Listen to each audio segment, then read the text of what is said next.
সাথে আরেকটা নতুন রেসিপি নিয়ে আসলাম।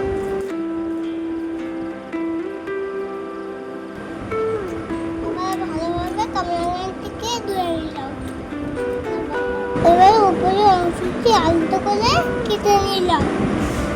একে একে দুটোই ক্যামেরাম্যান উপরে অংশ কেটে নেব।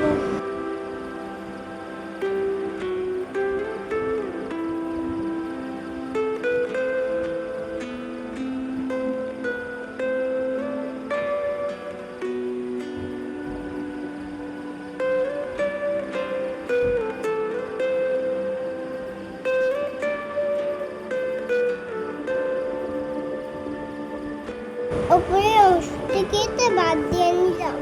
একে পিস করে নিলাম। পাঁচটা করে পিস করে নেব। আপনারা দেখতে পাচ্ছেন এইভাবে পিস করে নিতে হবে।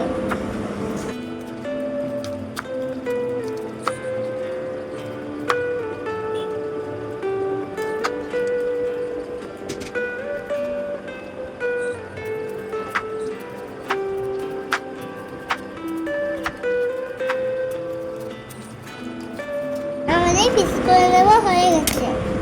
এগুলোকে একটা প্লেটে তুলে নেব। প্রথমে নুন দিলাম স্বাদ মতো, একটু বিট লবণ দিলাম, একটু চাট মশলা দিলাম,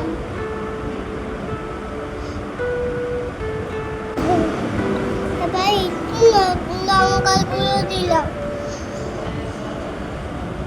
আমাদের কালারটা আজকের মতন রেডি। আপনাদের যদি আজকের রেসিপিটি ভালো লাগে তাহলে লাইক করবেন, সাবস্ক্রাইব করবেন, সবসময়